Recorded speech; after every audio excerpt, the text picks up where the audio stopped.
The Deputy President, William Ruto, has acknowledged that the land on which the Weston Hotel stands was acquired fraudulently and that this was being reversed legally.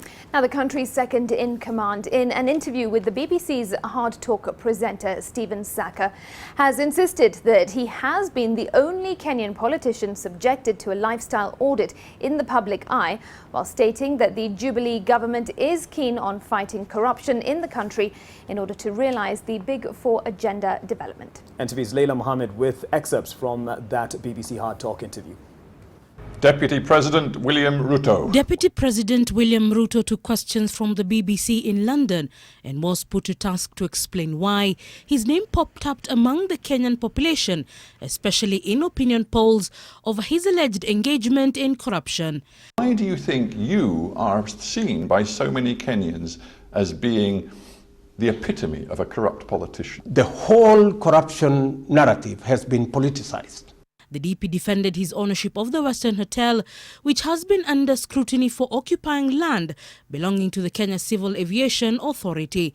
The National Land Commission has made a finding that Weston was an innocent purchaser for value from somebody who got it illegally. And reparations have been made constitutionally to restore that land to Kenya Civil Aviation Authority. The question of his wealth, the DP could only refer his host to parliamentary records where all government officials declare their wealth. Will you not tell me, given that you say you've been completely open and public with it and that every Kenyan knows this figure, according to you, share it with me. I encourage you, Shaka, to go to the website on Parliament and get that information. So you're not prepared to tell me how much you I am prepared to tell you where to find the information, Shaka.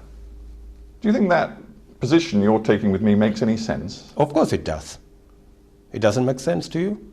Not really, because you're telling me you've been completely open and transparent, and yet you won't tell me how much you are worth. Why don't you want to do your homework? The country's second-in-command assured the nation that the Jubilee government's Big Four agenda is on track and that the current responsibilities given to the Interior CS Matiang'i are not a plan by his boss to clip his wings. That committee reports to the president and myself.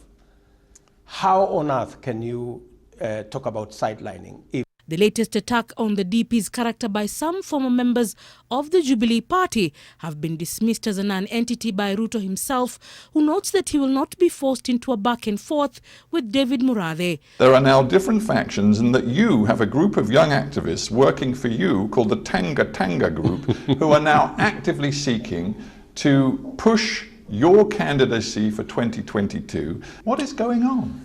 Let me tell you, Jubilee is focused. The last 5 years, we did a tremendous job. Layla Mohammed, NTV.